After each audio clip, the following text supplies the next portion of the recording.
Calling the meeting to order here, and thank you to Jessica for creating an agenda now, so we know what we're doing next. So Pledge of Allegiance is first on the docket, so. Terry, you can read it if you want to.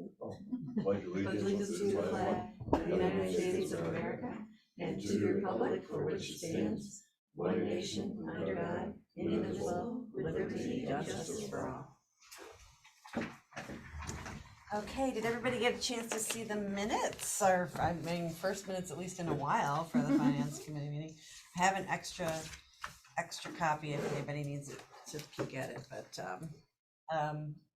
hopefully, John, I was thinking of your discussion about the ordinance meetings, minutes, and I think it's pretty, oh, hi, Dave. I think it's fairly minimalistic, which is what I think that we were looking for, but I don't know if anybody has any comments on it. Comfy chair. Comfy chair. Can I get a motion to approve the minutes if there's no comments? So moved. Everybody feel like seconding? I guess I'll second it. All in favor? Aye. Okay, awesome. All right, so we're gonna be getting, I don't think we have any finance-related resolutions yet, because we're gonna be doing that for next week's, agenda, so, or the next finance meeting's agenda on the 27th. So we'll skip right over that. A quick thing I wanted to get into before we start with Doug's big presentation. Sarah noticed, and I think you've been hearing this too, but Sarah happened to notice the other day that we had the planning board alternate does not currently receive any compensation, and the zoning board alternate does. So we reached out with, and Chuck had indicated that it made sense, Chuck, the planning board chairman, that it would make sense to make that an equal arrangement for both individuals. So I just wanted to briefly bring that up here, and it's currently $68 per voting meeting that the zoning board alternate is paid, and I'd like to just bring that up here if it makes sense to everybody. It was a recommendation from Chuck as well that we go forward with that, so if that makes sense to everybody, I'd like to Seems stick fair. that. Yeah, it's not any large amount. It's just about getting some consistency, and thank you to Sarah for picking up on that too. So at some upcoming, probably March, I'm guessing we'll have a reso for that. So that's the easiest discussion we can have ever. So do we need to make a movement to have that reso go up, or okay? All right, great. So with that done, let's open the floor up to our town manager, who has some great information he wants to share with us about our fund policies, and hopefully we can open this into a larger discussion about some financial planning and larger financial questions. Sure. So Adeline had asked me to put together some information. Some of it's going to be a review for some of you. Some of it might be some new information. I just need to share the screen here so that everybody on Zoom link can see it also here. Just move my sensors out of the way. So you guys just yell if you have any questions, because I'm not going to be able to see you. Relative to fund balance and kind of what's going on, can you just pass these around for everybody? This is, I added a couple of slides, so this is just an update versus what you and John, you and Terry have there. But wanted to just kind of talk through generally the town's funds, the town's different operations in terms of finances. So we actually operate, the town of Canandaigua, believe it or not, operates 31 in total different funds. You know, the biggest is, of course, general fund and highway fund, but then you've got all the reserve funds, you've got the special districts, you've got all that stuff. So just kind of wanted to walk through some of that stuff there with you. And you see there's 21 special districts there in total, including the uptown bid. I said 31, I'm sorry, there's 31 zoning districts, not funds. But that 21 number doesn't include our reserve funds, which I'll talk about here this morning also. But the water districts, the lighting districts, the drainage district, fire protection, sewer, uptown bid, every single one of those has a separate budget. So I think there's, for instance, I want to say there's 5 lighting districts, that's 5 budgets. There's, I think, 6, 7, whatever it is, drainage districts. Those are all separate budgets when we come back around to budget time and everything. And And we have to account for every one of those, the cash for it, the fund balance for it, and everything for every single one of those funds. Yeah, I get that down here out of the way. So one of the things that I know the question keeps coming up is fund balance. What is it? How much is where? I want to come back to this a little bit later and show you where to find that. But I want to dig into specifically the different funds and kind of what is what. So obviously the general fund is the biggest one. And under the general fund, we really have 4 buckets. This is designed to look like a bucket. We have 4 buckets of money under the general fund. We have general fund, what's called assigned or appropriated fund balance. We have general fund unassigned. We have general fund reserve funds, and we have general fund capital projects. Those 4 buckets, then, and in particular with the reserve funds and the capital projects, those have smaller buckets under them. So there's a variety of different money, and I'm gonna try to share that with you here as we walk through this morning. Please ask any questions. This is not. I'm gonna interrupt you right now. Are those the only funds that are covering the entire town? Is that correct? The other ones are all specific to districts and, you know. The general fund and the highway fund are townwide. The fire protection district is also townwide. Okay. Everything else is individualized for the special district to serve the users that are getting the benefit from it. Thank you. Okay. But these 4 buckets all exist, and so you can see, and I'm sorry, the Zoom here stuff, let me just try to move this, it's kind of blocking part of the, grab it here, I can move it somewhere out of the way, maybe up there. So you see that, here it is, that's what I want to show you. So restricted funds versus not restricted funds, sometimes we'll use that terminology. So basically, assigned, starting with this first bucket of $657,000 in it, that is money from the unassigned fund balance that was appropriated or restricted to balance the next year's budget. So in this particular case, that $657,000 was earmarked in 2022 to fund as a revenue line the 23 budget. And that's all it can be used for. It sits in its own separate account line. It sits in its own bucket. It's not to be touched unless we need it. It's there.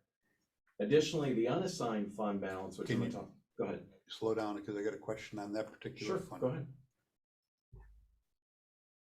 In 2023, if we have a surplus, do those funds roll into something else? They would roll back into unassigned fund balance if Thank we you. don't end up using them. If you don't end up using them. Thank you. Yep. The unassigned fund balance is the biggest. It's a granddaddy. I want to skip that one for a second. We'll come back and talk about that. Then the reserve funds are legislatively approved. I'm going to talk more about that in a minute also. The state tells us what reserve funds we can have. The purposes of them are defined by the laws that are adopted by the town board over the years. And then the capital projects, again, are something that's created by the town board that are specific to whatever purpose it is that's been assigned by the town board. So general fund, unassigned fund balance, that's the one that we throw around a lot, that there's more money in it than what there should be essentially. So on the chart here on the screen, you see a red line and a green line. According to our fund balance policy, we should have not less than basically $500,000 in unassigned fund balance. We should not have more than, it's just over $1 million. You see the little green line's just above that. And the purple line here is our history since 2017 of unassigned fund balance. And you see we've been well over.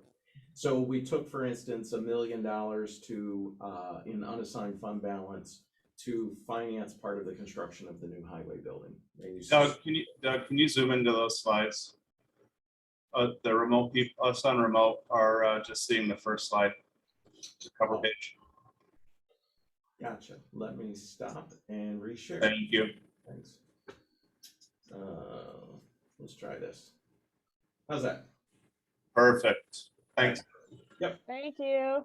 You're welcome. Thanks for yelling out. So the purple line is the fund balance. You see where it had come down, that $1 million appropriation, and we've been bouncing for a couple of years here around 2 million. In 2020, we all know COVID hit, and we really scaled back on, you saw in the budget, we really scaled back on highway, and we really ended up, we were thinking it would be a worst case scenario, especially in sales tax. And I want to show you that specifically. Sales tax is the blue line now that is on this chart. And so you see there's been a huge upswing in sales tax. And actually, since 2017, sales tax into the general fund has doubled. It actually went from just under $1.5 million a year in sales tax revenue to just over what is almost 4 million in total. Is 3.8, I think is what the number was for last year. Huge upswing in sales tax. Will that continue? I don't know. Now, you also should know that in addition to this, there's about $2 million in sales tax that also funds the highway fund, in addition to what comes into the general fund. How much again? 2 million. For the 23 budget, that is budgeted at 2.5 million. That also goes into the general fund, or into the highway fund, I'm sorry. The general fund money we've also increased for the 23 budget. This slide here, what I did was I added, just to graphically show you, the gray line that you see I just added on here at the bottom. This is the amount that we had budgeted for anticipated revenue for sales tax.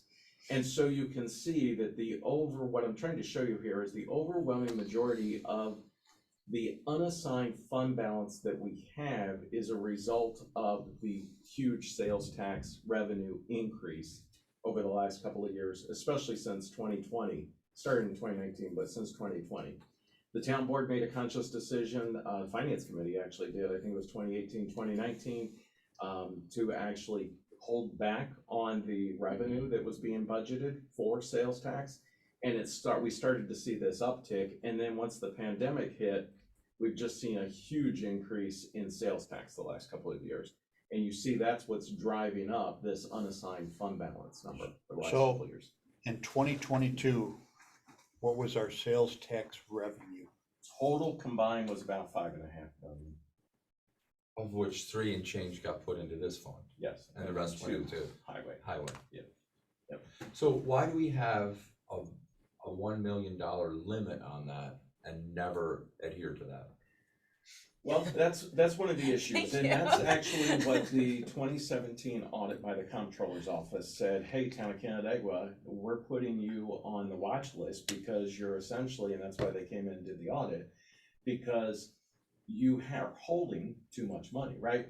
The question has always been, we thought we were going to be down near that million once we used the money for the highway building, right? And it was definitely headed in that direction. You can see that. But then sales tax came up, and so that money went back. So then the question was, do you want to appropriate it to reserve funds? Do you want to appropriate it to capital projects? All those things are possible. And traditionally what will happen is at the January town board meeting, traditionally, we look at what money was spent in 2022 or the previous year. And before we close out that year's fiscal budget, we do appropriations, whether it's to a reserve fund, to a capital project, et cetera, and then that would draw that number down so that the unassigned fund balance wouldn't be so high. But basically, it goes back to the question that John just asked. What we've had happen the last couple of years is that appropriated fund balance that I showed you on slide 1, which was nearly 700 for 23, it was 800 for 22, we didn't have to use it. So then it rolls back into fund balance and it makes it even that much greater. Got another question for you. Yep. Have we done any analysis, or do you have a hunch why that revenue number has gone up relative to sales tax? Is it coming from Eastview Mall, or is it coming from outside of Eastview Mall? And what thoughts do you have on that? Last year.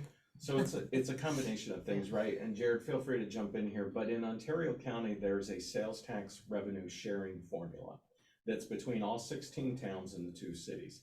It's based on, the factors of the formula are based on your population, it's based on your assessed value, it's based on your sales tax and your businesses. The formula was actually updated in 2007, 8-ish, specifically to help the 2 cities. But it also greatly helped the town of Canandaigua, town of Farmington, town of Victor with the population growth that we're having, because that's a factor in it, as well as the assessed value. So, Go ahead. so John, that goes into helping us there. We get the reports through the Ways and Means Committee. Those reports come to us. You know, like Doug was saying, the benefit of our population. The mall is a big part of it because the mall is a huge benefit. Victor gets a larger, but I mean, if it's a portion of that goes into a pot that is distributed, if it's spent in your municipality, you get a benefit of that. You get a little better benefit of the percentage spent in your own municipality. That's why the mall, for example, you brought up the mall, that's why it's great for the whole county. It's great for Victor as well. How much of that could be gas related? I don't, oh, gas off the top of my But head. it seems Trying, counterintuitive though, because the mall, you go in a mall and it seems like there aren't a whole lot of people shopping there. Certainly So, during COVID, you would have expected that number to go down. That's Why we So that's- scaled back on that's the a budget, huge right? surprise, right? so that's what kind of is you've driving. got the overall numbers of the mall. I mean, think of, yeah, that it's down, but just think of the mass. You're gonna have a mass of people there regardless. You're gonna have, you know, a quantity, like a critical mass is always gonna be there. I also think that the price inflation is playing a significant part of this. Adeline mentioned gas. I can't remember off the top of my head our gas number, but when we opted out of the sales tax abatement for gas, we were looking at, I mean, it would have, if we opted out of that, for the town, it would have been a couple $100,000 if we didn't do the sales tax. If we refunded and didn't charge the county portion of the sales tax. So that gas is it's a significant portion. It's not a huge portion of that money. But I also think, I mean, that we're looking at a 6-year trend now. You know, it started in 17, 18, 19. It even kept going up with COVID. So I think part of it's just a growing trend as well, that we are a growing area and people are spending money. So what I'm also hearing then is that if we continue to experience growth, the more growth we have, the more revenue we're going to get from this sales formula. Yes. That is correct. And it helps the town of Canandaigua. It helps the town of Absolutely. Canada. You think about the general fund and highway fund is roughly, give or take, for 2023 is about $9 million. Over 5 million, 5.5 million between the two comes in sales tax. So what I'm thinking is, based in conjunction with our conversation this morning, the tourism and the housing growth are all beneficial to us as a community, Absolutely. the town It's and all the city. related, but yes. So relative to our strategic planning for the LDC and us as a community, all pulling the wagon in the same direction, those are two strong factors that we should kind of keep the momentum or advance the momentum so that we can gain additional revenue from the sales tax. Well, and really, John, that's why we've done, you look around this room, all this planning, right? So we have all the natural resources that we're trying to protect all over the town. The map behind Gene's a perfect example. And really what is left, uptown, right? Right. That's a gold mine for the future of the town of Canandaigua. Particularly now with the growth in with the Absolutely, Custis. with everything. And so when you factor in the increase in assessed value, which will nearly take the town to basically almost double what it is, and all of the new growth, the population, everything else, it's gonna also help on the sales tax side. So the formula that you use, you mentioned growth, is population Yes. part of that Yes. equation as well? Yes. So it's growth plus population, so Yeah. when your growth slows down and your population's up there, that number should stay pretty Right. similar. Yeah, because they're taking, it's basically, the Board of Supervisors works on like a weighted vote, so it's a similar type of concept, right? Mhm. So Jared's vote, for instance, is worth more than the town of Bristol's vote, for Mhm. instance, because of the population, Right. so. Yeah. So I'm then, gonna- based on the reassessment, you expect our property values to increase significantly. Yes.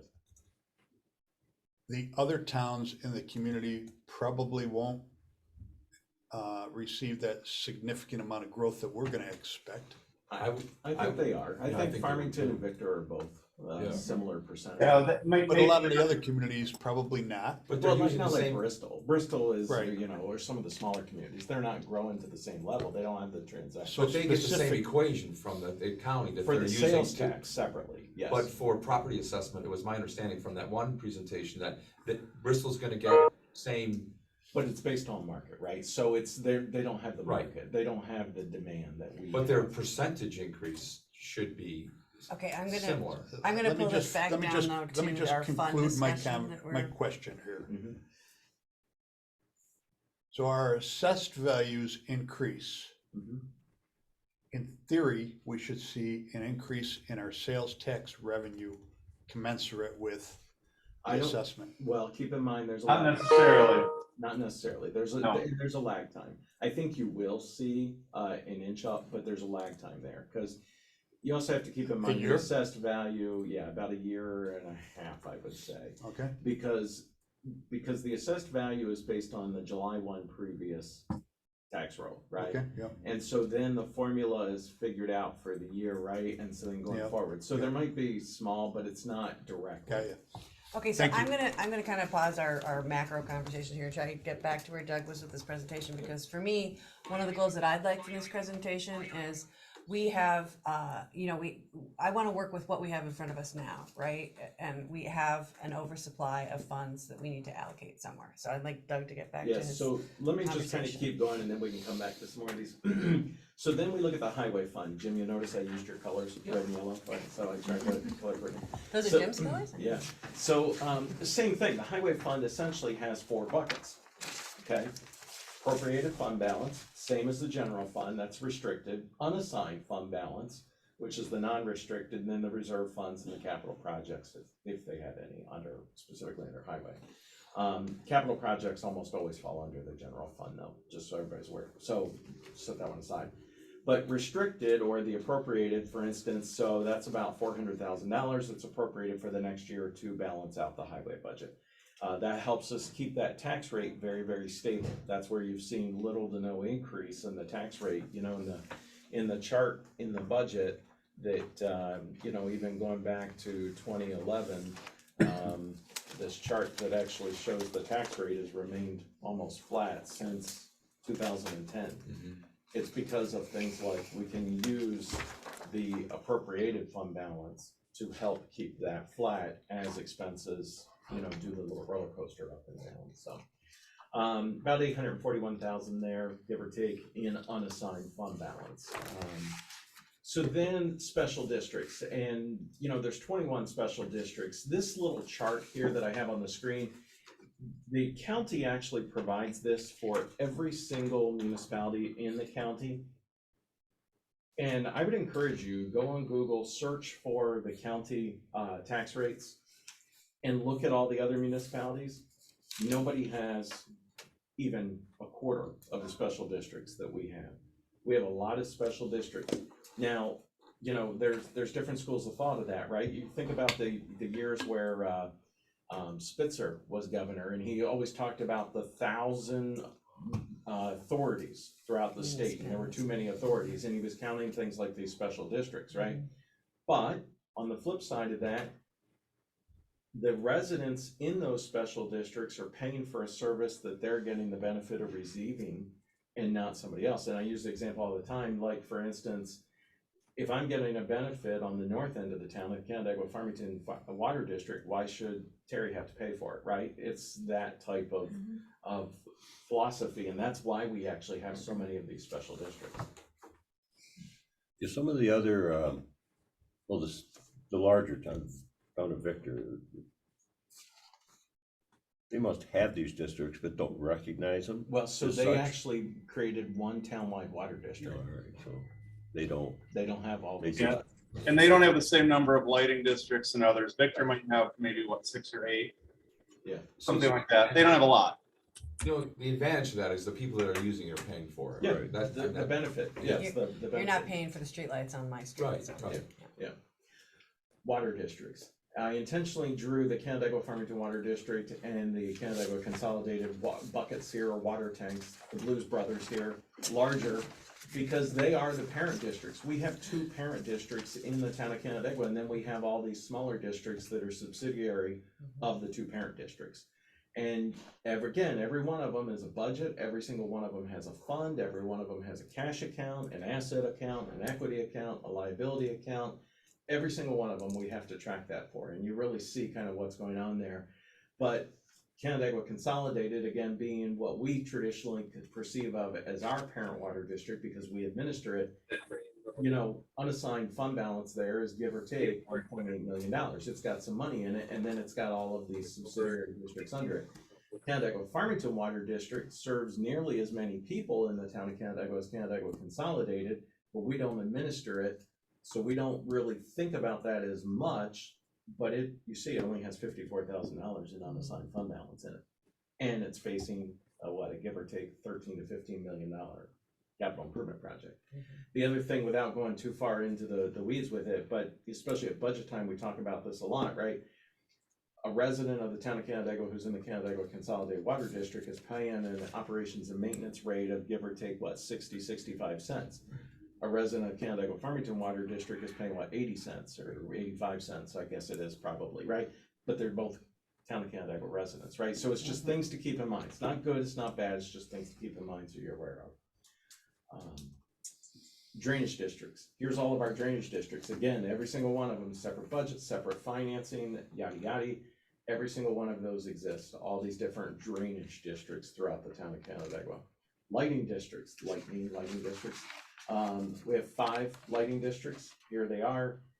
There's the fund balance associated. Again, they're small dollars per se that are the fund balance in each of them, but again, we do have to account for them and track them all separately and everything, because again, somebody in Fox Ridge would be paying for the benefit that they're receiving of the lights, and somebody who lives on Middle Cheshire Road, I pick on Terry again for a second, who's not in that district, he's not having to pay for that.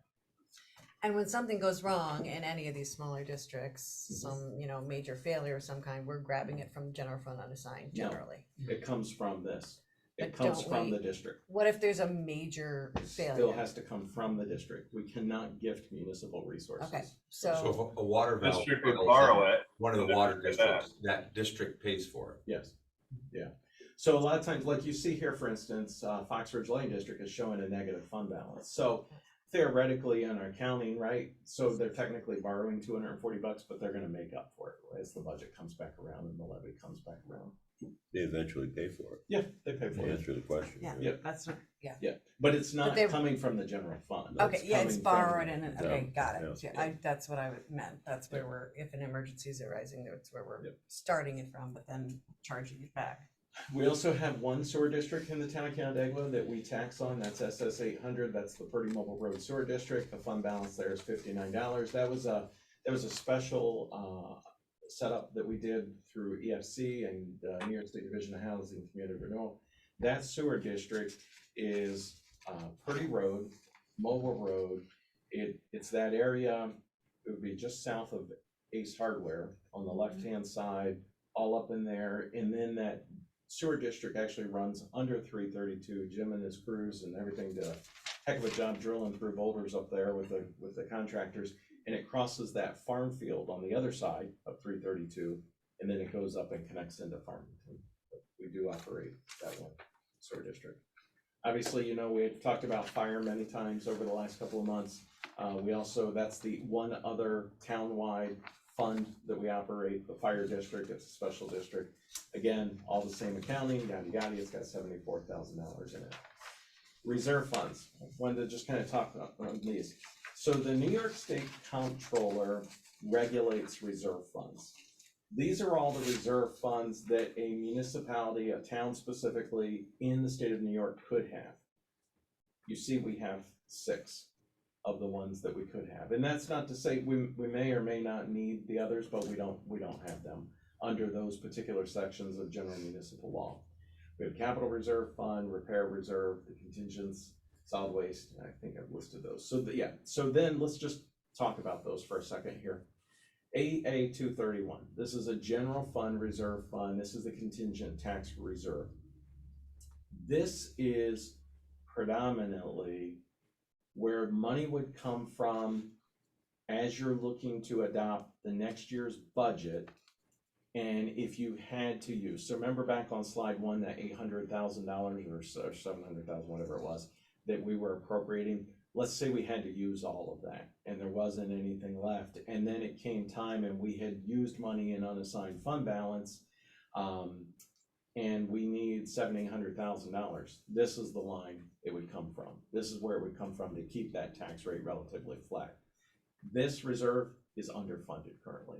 Because the reason I say that is because of that appropriation number. That appropriation number is usually 600,000 to 800,000, and we don't have that much in there. So that tells me this would get us by 1 year, not even quite 1 year currently, but that number should be higher than that.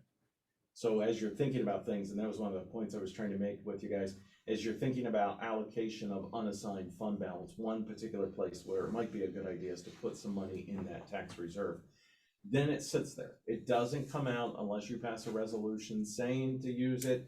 And then the only real purpose is to offset a tax increase. But That's the what it's place where for. we can keep taxes low. is Yes. in that. That's the whole point of that specific reserve fund. Next reserve fund there is the campus repair reserve. That was created to specifically do improvements here on the town hall complex campus. That reserve fund, the language was such, really it came about after the 2016 study that said that there was a need for a new highway building, a need for something different with the town hall, and something with the court and the transfer station. Right? So that's kind of where that came from, but specifically to the town hall, not the highway building, is kind of how that came out.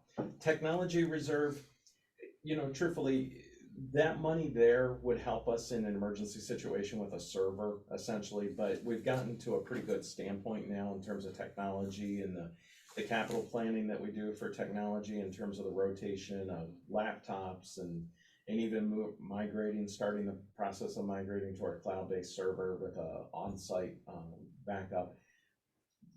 That number's fine. It's basically, it's really designed for like an emergency situation if we had a server go down or something or other like that. Where does it stand versus minimum?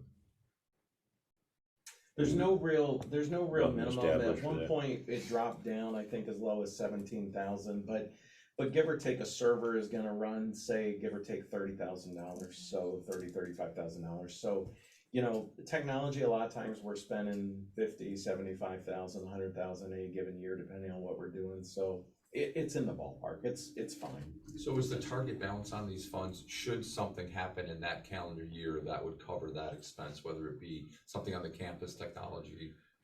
For reserve funds, no, it doesn't necessarily work that way. For the like unassigned fund balance and fund balance policies, or even all the special districts, yes. But for reserve funds, they just carry over in perpetuity, so it's not based on a specific calendar year. The policies relative to like the water districts, the lighting districts, the drainage districts, all that stuff is specifically to improvements that are being done. So for instance, if we were looking at the budget and we were looking specifically at the unassigned fund balance policy in one of the water districts where Jim knows that a clean out's needed, right? It may be way high versus the policy, but that's intentional because we know we have a clean out coming. You know, so that the policies relative to all that stuff is built in to allow for that, accommodate that. Open space reserve, that's a big one at one point, nearly $3 million. The only way money goes into the open space reserve is the town board appropriates it. And that is traditionally, again, done at the end of the year. Traditionally, it would be like January, but it can be done at any time. It would be done usually in January. You see how much money is left, you see where you're at with unassigned fund balance, and then you may make an appropriation to the open space reserve. The open space reserve in the past has been used for instance, our $50 per acre contribution for the purchase of development rights, the extinguishment of development rights for our farmland protection stuff. It can also be used to purchase spaces, land or easements specifically that are then designed to protect and enhance the open space, but that's that $1.3 million. There are for every single one of these reserve funds, there was a local law that was adopted by the town board after a public hearing that spells out what it can and cannot be used for. Only way money could be moved from that fund, Would be a resolution? resolution subject to permissive referendum, meaning if the voters of the town did not agree with your use of it, that they could petition and override you. We use that for McJanet North, right? We Or do we use the Parks use the Fund? Parks Fund. Parks Fund. New York State Employee Retirement Reserve Fund, that is specifically for our retirement contributions. It used to be back in that, yeah, I just showed you that chart, 2010, where there was the big tax rate increase after the town a few years didn't have a tax rate, it increased over $1. That was actually perpetuated in part by the annual contribution that we have to make to the New York State Comptroller's Office for the Employee Retirement Reserve Fund. So in the mid to late 2008-10 timeframe, a lot of municipalities created these. The Comptroller's Office allowed for them so that you had money there for a rainy day when something happened and it required a greater contribution on the part of the municipality, so it didn't negatively impact the budget as much. Bonded Indebtedness Reserve Fund, that's the next one here. Currently has $218,000 in it. That basically equates to 1 year's of the general fund debt. The highway building, even though it's a highway project, is actually a debt of the general fund. It has to be because it's a building. So buildings, then the debt service, the principal and interest debt service has to be paid out of the general fund budget. That $218,000 would cover us in a worst case scenario for 1 year to make 1 year's basically worth of payment on the highway building. We've got about 10 years left, give or take, on the highway building. The general fund does not currently have any other debt other than the highway building. One final reserve fund to talk about here in the blue on the left is the Solid Waste Management Reserve Fund, and this specifically was created a few years ago to help with the cost of the new transfer station, and that's got $813,000 in it. So that number that I showed you earlier, and I'll come back to the green ones here in a second, but the number I showed you earlier with the unassigned fund balance and how that is going up high, obviously, if you were to take some of that money and move it over into these reserve funds, that number, that line would come down. These are not counted negatively against you having unassigned fund balance, or even from the comptroller's perspective. These all have specific uses that are then restricted funds that have to be used for that purpose. Now, that's the other thing. You can't decide, oh, we're only going to spend $200,000 on the new transfer station and we're going to move the other $600,000 back to the general fund. It doesn't work that way. Once it's committed to this, it has to be used for that purpose. There's no going back. That's why you do things like... Never? Nope. Nope. Yeah. it Not has to be even through committed for that. permissive referendum? No, it has to be committed for that purpose. That's why specifically, the more recent reserve funds that we've created, like the bonded indebtedness, it's general in the language that it was created, right? If the town was going to take on debt, it could use that reserve fund to pay for it. The same with the contingent tax reserve. There's no real harm in putting money in the contingent tax reserve because all you're going to be doing is help offset future tax increases. Even if you go 10 years and you don't take anything out of it, it's okay. And then you go the 11th year and you take 50,000 out of it, that's still okay.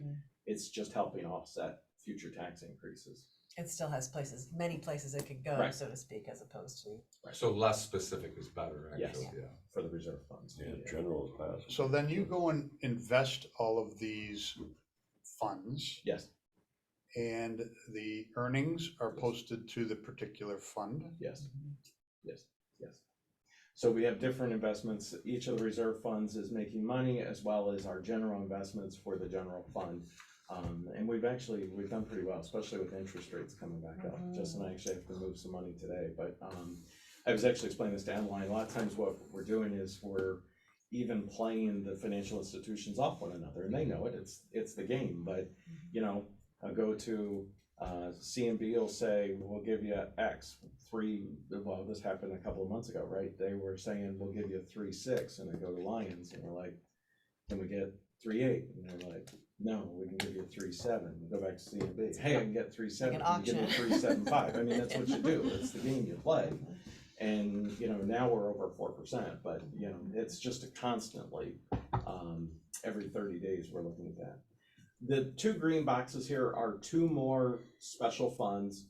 CM 100 is the Parks and Rec Fund that you hear talked about quite frequently.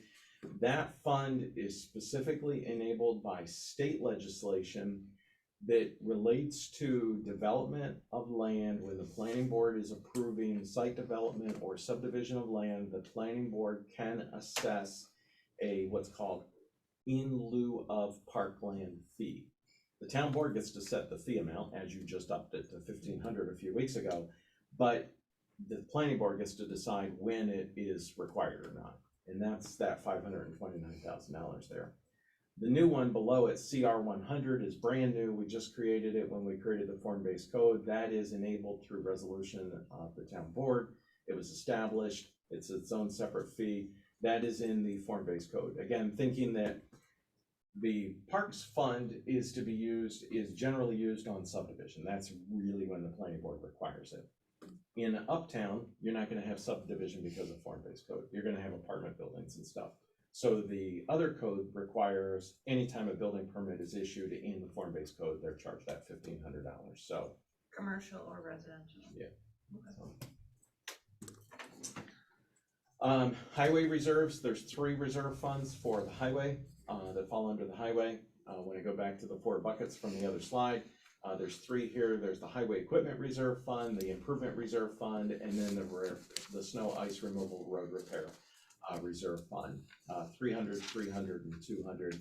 In the past, we've built up, especially the equipment reserve, we've built that up and then draw it down and then try to replace it. It's been hanging out right around these numbers for quite a long time.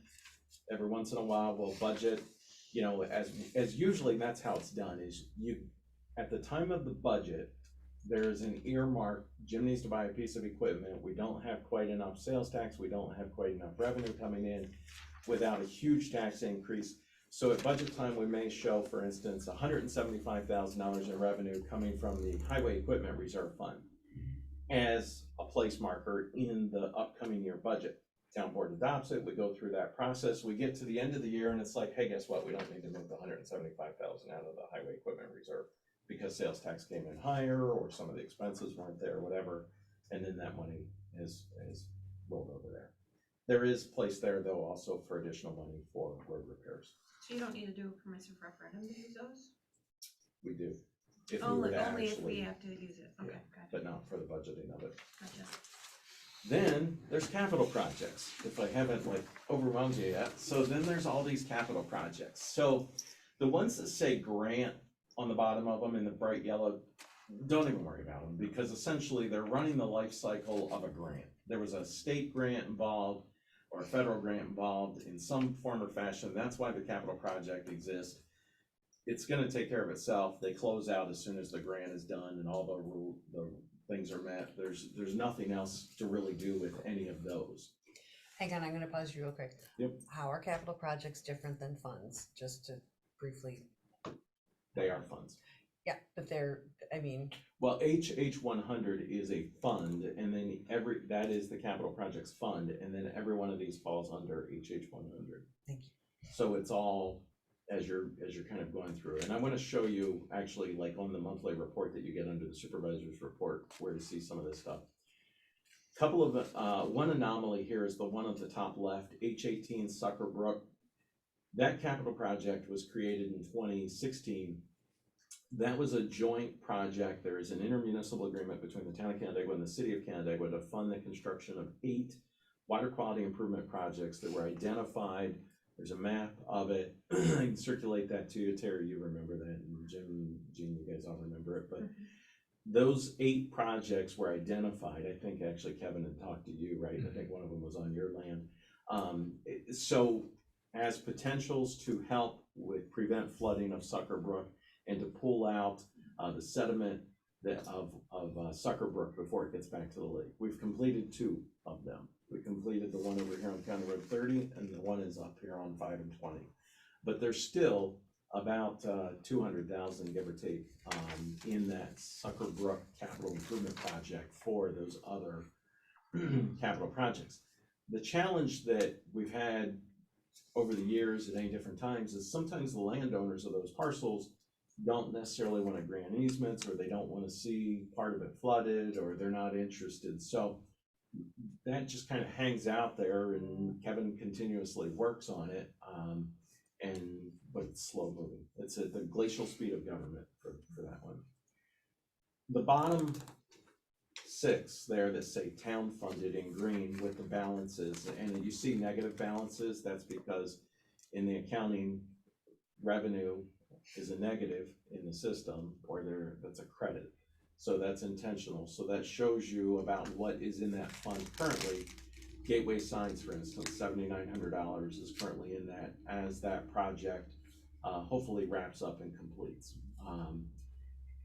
The same for all of them across there. The only one with 0 funds currently is the Complete Streets Fund capital project. There doesn't have any money. But those 6, the only source of revenue currently is the town of Canandaigua. However, there's also a caveat to this, especially the 4 most recent ones, or the 3 most recent ones that we just created at the end of last year with the budget. We still need to go back and create budgets for those. There's no budget has been created. You have to actually create a budget for every single one of those capital projects. Identify all the revenue sources, all the expenditures, what it is, and everything. That has not been done for those 3. Have I bored you on capital projects? Can I ask you a question? How is H39, the highway road improvements, different from DA 232, the highway improvement reserve fund? So capital project can also span multiple years. The reserve fund is a separate revenue, what I would say, source. This is more of a specifically, what I would say is the capital project, if Jim were to say, I need to do these 10 roads, we would create a budget for that. We would go do that. When that project is complete, the project would be complete and it would go away. The reserve fund just continues in perpetuity. Okay. But that has not yet been done for that. Any questions on that? So, I mean, for me, and I don't know, I mean, we got maybe 15 more minutes here. I personally would really love to come out of this discussion that the town board has an opportunity here to absorb what we've just learned or been reminded of here. Look at these areas and I want everyone to discuss and think about which reserve funds and capital projects we need to be funding. Because from my perspective, I mean, we have to tell the money where it's going. It's got to go somewhere. The sales tax, it can fluctuate however it is, but we have money now that is in a surplus. And I would like to have a discussion. I think the first priority discussion can be, do we want to bring that general fund unassigned down to 1.1, where our current policy is? So I'll put that question out there, and then we can talk about the larger question of what does that give us to work with and where do we want to put it. But I mean, I would like to know if the town board feels comfortable with bringing that general fund unassigned to 1.1. I wouldn't. You would not. Why? Not because you don't know what sales tax is gonna be in the future. But if we put it into the So- contingent tax reserve, Well, how much you gonna put in that? that's the next question. I mean, it's Well, you could put some amount of money in that, but I'd be careful that 1.1 was arrived at, I don't know how many years ago. Well, all those numbers were arrived at a number of years ago. And, whether they should stay, at that bracket of minimum, maximum is a question I would have. Yeah, do we change that fund balance to something? I think some combination of the two would be the ideal. I mean, what's the disadvantage of leaving it the way it is? We're out of sync with what the state says we should be doing. That's the only thing, is if the Yeah. comptroller's office came in, they're gonna say you have too much money. If they did an audit there, and the auditors always flag it too, you have too much money in unassigned, basically just. Can we sitting there. change that balance, the minimum So balance? here's the thing, so Max. yes, you I can think- adopt whatever policy you want, but the comptroller's office does provide guidance. It shouldn't be any more, for instance, than like 20 or 30% of your annual expenditures. The reason is because basically you're taxing the resident of the town and they should be getting the benefit that Right. year. Yes. That's the Right. philosophy behind it. Yeah, if we have the money coming in, we need to be putting it back out or charging less, you know, whatever it may be, but we need to spend what's coming in and not just let it, it's not like your own personal savings where you can just build wealth and have it sit there for your future generations. This is, we're bringing it in, it's incumbent upon us to be putting it back out or not take it to begin with. So Well, would it we be need to judicious to adjust it say down. that we keep a multiple year in there? Like, it looks like we've got, I mean, what, we're 4 years in. I mean, if we're supposed to have 1.1 as the top, the ceiling, and we've got almost 4 million in there, we're almost 4 years of 4 more years of what we really should have. Jared, did you want to say something earlier? Yeah, I had a couple of things. So on what Dave was just saying, yeah, for that sales tax that we have coming in, for example, this year we are, we're probably about 500,000 over over last year, not over that 1.1, but over last year's amount. So year over year, we are coming in higher. For example, for quarter four, sales tax, we brought in 1.55 million. That's an 8.67% change over quarter four of last year. So we're averaging, you know, if you look at it that way, we're averaging 8% per quarter. You know, we're looking at 30% more over what we got the year before, and we're still conservative with our 1.1. So yeah, we could probably change that number. Our fund balance, if we look at our policy, our unrestricted fund balance, not less than 15% and no more than 30% of the average annual budget appropriations. So I would support lowering the number. I don't know if I want to go down to 1.1 because that's at the bottom end of that 15%. I like a little bit, but I'm okay.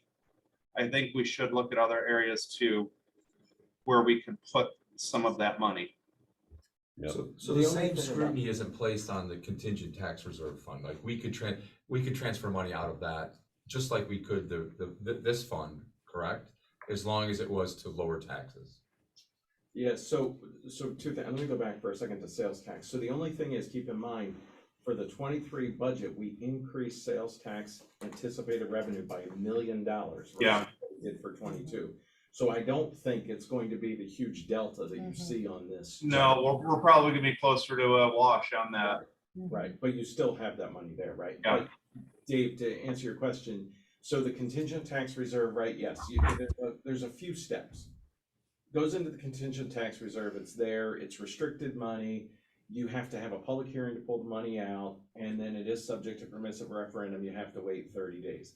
Versus unassigned fund balance is essentially like your savings account. Oh, I need $100, I'm gonna move it from there over. Right. So, I want to But summarize for- what you just said. But for the purpose of where the money goes, it could still go essentially in the same places. For the 2023 budget, yes, we have estimated sales tax revenue approximately to be $1 million more than we got in 2022. no, No.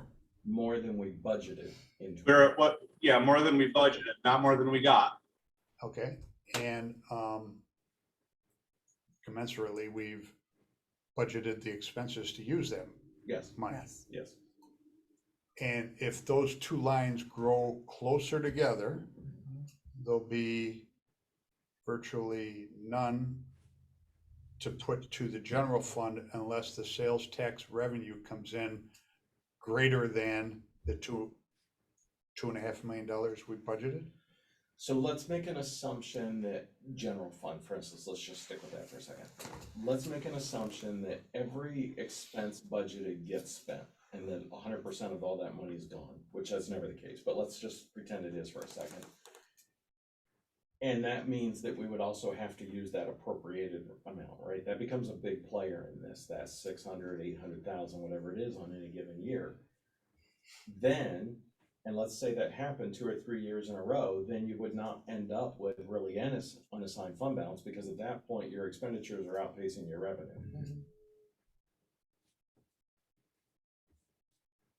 Did that answer that? You did. And that, I think, points out that there needs to be prudence relative to how much we reduce any funds by. Let me ask one other question.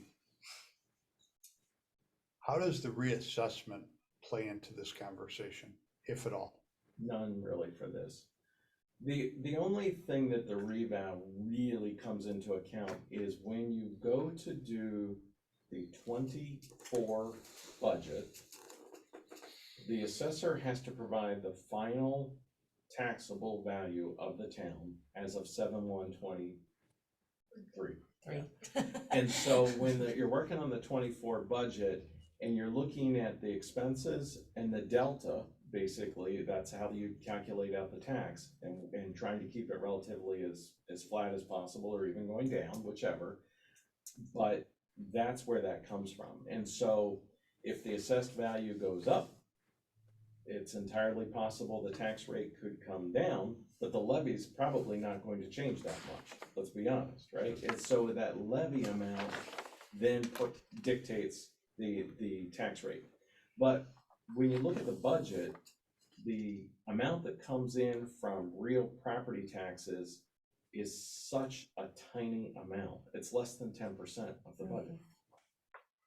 All the taxes, all the revenue come from other sources. Sales tax is overwhelming majority. There's mortgage tax, there's users fees, there's the development, there's permits, blah, blah, blah, blah, blah. The real property tax is a pittance. What is it, like 1.3 million or something like that? Yeah. Yeah, it's like 700,000, I think, for the general fund. I can pull the thing out, but yeah. Not to, I mean, that Property- answers I the was just question looking at that the for, other day. for the town with respect to taxes, but. Property tax revenue Property was tax. only 1.3 million? Yeah, it's, here, let me pull it up. But that's taxed into the general fund, general and highway. Because we've also got our fire, which is also Right. It's right here. property, Yeah. which is also our property tax. Yeah, The just property sales- tax, right. It is money coming from the residents of property tax, but it's going specifically to that. I have total property tax This is property revenue right here. at just under $4 million. Am I wrong when I say that? This is indicating 575, but. Let me show you. 575 is just what goes into the general fund. There's So- another 925 that went into highway, 1,365 that went into Yep. fire protection, et cetera, et cetera. Well, So the Just total, on property tax. Just Yeah, on property. Property So tax property revenue. Yeah. here, am I still sharing my screen, you guys? Can you see No. that? Yeah. Oh, let me share again. Let me just jump over. This worksheet helps paint the picture. So there was total of $4 million in real property tax collected Correct. for That's the what I got also. 23 budget. Yes. But the overwhelming, well, I shouldn't say the overwhelming majority, but nearly half of that, or a little more than half of that, was actually for special districts. It's only 575 Oh, I see. that goes for the general fund and 925 for highway. Correct. All the rest is And being taxed to the people that are 1,365. getting the benefit from it. 1,365 to fire protection. Right. Yeah. The rest went to special districts. Yeah, but the fire is separate. It's a separate budget. It doesn't come into the general fund. Not a special district, though. It is a special It district. is a special Yeah. district. It's a But it's, but yeah, but Townwide. it's townwide. Well, the thing we identify as property tax. Correct. Is like 1.4 million, Correct. although our real average tax rate is probably more on the order of $2.50 a thousand rather than Yeah. $1.03. If you factor in the If you fire. factor in all, yeah. But- Fire and water and. Some communities do. Right, Yeah. so, but the general fund revenue for 23 is $5,114,000. Only 575,000 is coming from real property taxes for that. But then the other big piece of that, which is nearly the same as, or it's even more than what we're collecting in real property, is that appropriated fund balance. That's why that number, I keep drawing attention to that, that's so important. And you see, last year it was 834, the year before 498, 491, et cetera, so. So at a limit, at the least, I would say, if we're at 4, we're at 5, 8.3, and 6.6 for our appropriated fund balance. That we should, in my mind, we should at least double that. I mean, double that into the contingent tax reserve, so we have a 2-year window. So if we have a bad year, we have that, so we're not extinguishing that, and I think with that, we should still be safe doing that. Doug, didn't you say you'd like the contingent tax reserve to be around $1 million ideally? Anywhere is some, but like Jared said, I mean, nearly doubling it would almost be $1 million, but Yeah. somewhere in that 800 to $1 million would be, Mhm. that would be a 2-year. Well, Be nice to have a 2-year window in that fund. yes. But So, the general fund contingent tax reserve also, and here's what you also need to know is, general fund money can always go to highway fund or whatever, or fire, you know, like for instance, this year we appropriated even sales tax for the 23 budget to go towards fire, right? You can always get creative with the general fund, but once you go into the highway fund or some of the other, it doesn't come back. Mhm. It's only going one way. So that's why we try to keep more in the general fund, because it gives you the maximum flexibility.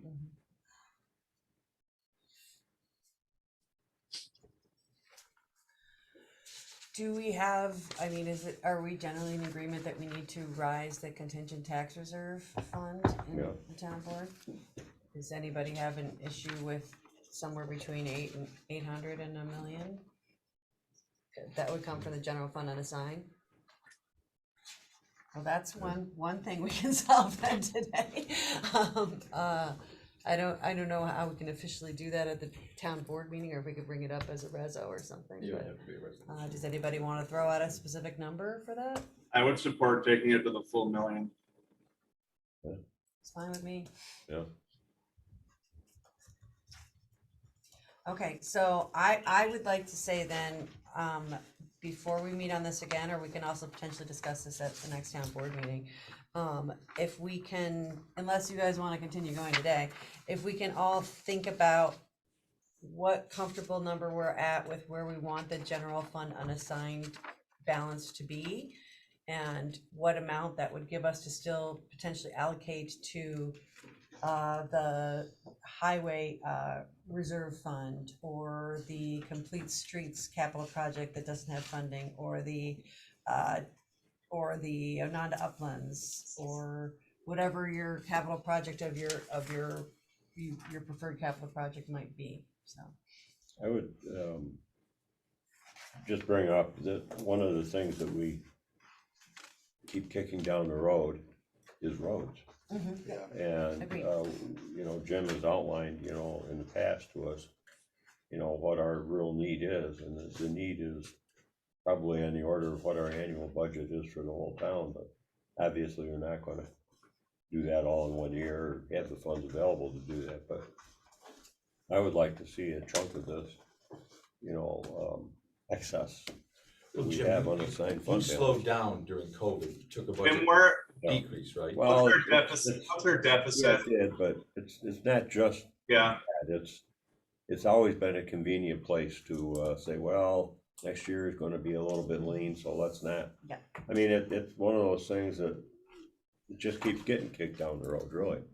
I would like to see a significant chunk of that money devoted to highway road improvement, I but concur. whatever we draw it down. I yeah. think we've I all would talked support before that about too. having that capital project have some more significant Yeah. when we have But money How available. much, Jim, how much do we need to get back? Cause I can't remember, what did we cut you during COVID? Oh, about half for a couple of years. So how much, so give me a number for that. Should be pushing 2 million a year for highway repairs. All right, so I mean, we'd need a significant, I mean, so 400 a year, 400 or 500 a year for 4 or 5 years is what it would take to just recoup that money and get us back. Then we also need to discuss equipment. Yeah, Okay. Yeah, if and again, this is on page 20 in the budget, the 23 budget, but if you look at a 3% growth factor for the highway fund, where it should be Yeah. versus where it actually is, that's this chart that's here, and it shows almost $1 million delta.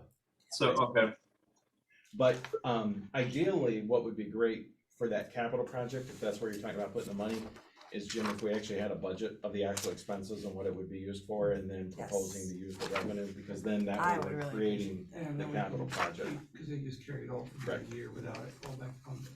That would be great. Well, you have identified in the 284 agreement that what's gonna be done this year, Yes. but going beyond that, what would be the next The long-term $1 million plan. worth of Yeah. work, Well, you know? if we don't get that grant for the Second Point Road, there's 1.8 million right there. Is Without there only even- 1.8? without even doing it, without even, Ben and I. yeah, And that's not touching improving roads Correct. themselves. Right. Which we need to do. I know that it was when I first started, the capital projects 37, 38, and 39, which were the fire station, complete streets and highway road improvements. Those three projects were, I believe, created Yeah. with the thought that the overage of sales tax revenue would be appropriated to those. Yes. You're exactly right.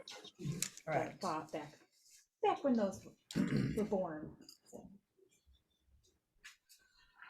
So I mean, that brings you back to my original question, which was if everybody can come up with a number that they feel comfortable of whittling down the general fund unassigned to, then we can figure out what number we're at after we've already said we're funding the contingent tax reserve up to $1 million. So if we can figure out what number we have remaining and what number we're comfortable with bringing that general fund unassigned to, then we can begin the conversation of how much is going in Jim's bucket, how much is going in this bucket, how much, whatever it may be, and if it's the capital fund or if it's the reserve funds. But I think, Would it be helpful, Adeline, and again, just throwing a number out there, but like, if the group said to Jim, what, if we give you an extra $1 million, what would, What can that you way he do? could What tell would you do? you, exactly, yes, that would be very helpful too. that way So. he can kind of figure it out based on what you're, because otherwise, he can bring you a budget for 8 million. I'm sure he could, yeah. Right. But and that's, I mean, and that's the only thing that's difficult with that is some of these other groups may not, they may not have that ready to go. I mean, I think Outhouse West, we know where they want to be spending money, but the Fire Station 2 may not have that number kind of ready to go. The Complete Streets, I'm sure doesn't have that number quite ready to go. So it's I mean, all of the above, whatever information we can cull from that. But first and foremost, we need to decide what we're comfortable with allocating to specific projects and what we want to hold in reserve. And I thank you very much that these are all questions that I think all of us have had and bothered you with some portion of this presentation at some point in time. And it's so helpful to have it all in one place with all of us in the same room, with the ability to get a greater understanding of how this all works in the complex world that is our 31 districts in the town. And to really, I hope that we can make some larger, greater conversations about this and really give direction to where we're spending our money and where we're telling our employees to put their attention and everything else. So this, I think this has been a very important discussion for me, anyway. I agree. It's very, very helpful.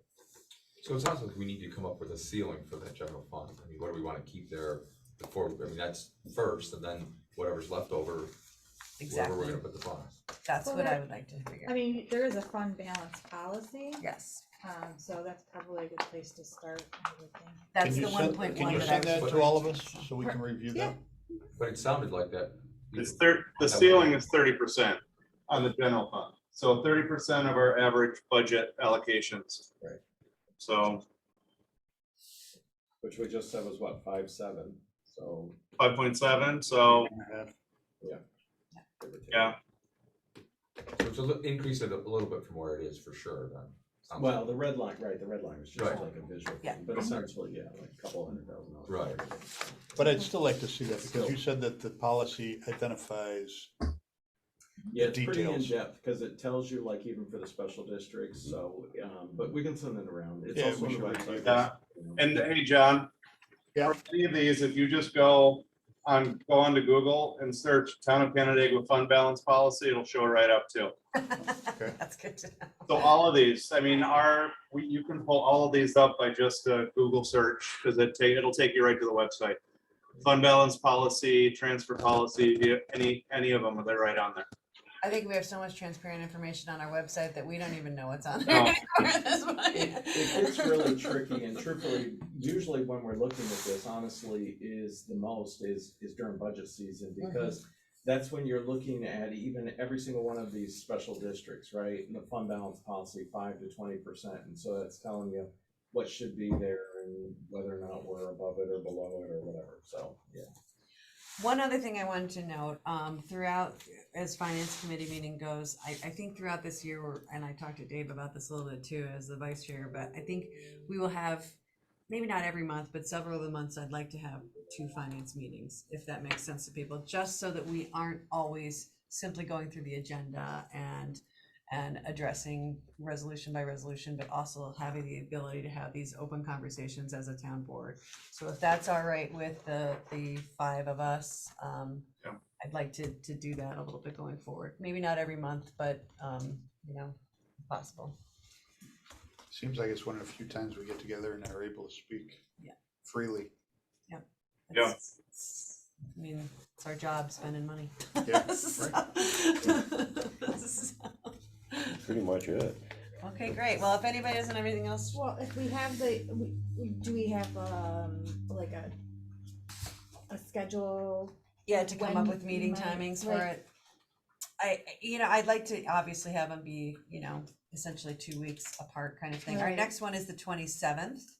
And then we will have one again on March 16th, which will be the one that's ahead of our March 20th town board meeting. I got the So- excuse me, I'm sorry. I was gonna say, I got the 27th at 11. Yes, at 10:45, excuse me. on the 10:45? 27th, so, yeah. Okay. March 27th at 10:45, and then we have one March 16th at 10:45 again. So this month is a little messed up because of where the town board meeting Yeah. ended up. So we can do another one if we want. So Adeline, we used to do the second and third Thursday every single month, because that way one of them Yeah. would hit right before the agenda or right before the Mhm. meeting, and one of One them would be after. an extra. Well, that's what I wondered, if Yeah. we wanted to work back from when. the Well, board we can do meeting that if we is. want to. So I mean, that would put us on the 23rd of March, I think, if I'm, No, I don't think so. I think you're right at the 16th. no, I mean, another one then on the 23rd. Well, is our what I'm town saying. board meeting is on the The 20th. 20th, yeah, So but I then you think do it a week later. that's, is that what you're saying they did in the past? Well, they did the Thinking- second and third, so it Second actually. and third, regardless. The 9th and the 16th. 9th and So they just got in the habit, it's what it was always scheduled, as the second and third Thursday. Okay. So if you did it a week later, we've already turned in our resolutions Yep. for that. So- Okay. So yeah, I mean, so do we want one on the 9th as well then? What if we do them on the second and third and then just cancel them? Do we want to go back to We that? don't need them. Cancel them if they're needed, not needed? Sure. Because it's easier to post it and then cancel it than it is to have to repost, than have Gene going crazy reposting these all the time. So second and third Thursdays at 10:45 a.m. unless canceled. And those Does will that make it easier for you, Gene, doing that? Yeah, that's Yeah. Gene does that, Okay. Microsoft. They'll wind up on the Microsoft calendar. So then we're gonna do the 9th and the 16th? Yep, No. So we're doing there's the a calendar that we 27th, get the with- 9th, from- it's and that the 16th. Microsoft one. It's like that, all the meetings seem to, I mean, some of the meetings seem to be on that, like the sidewalk meeting was on that calendar. That's handy to have it. No idea what you're talking about, so.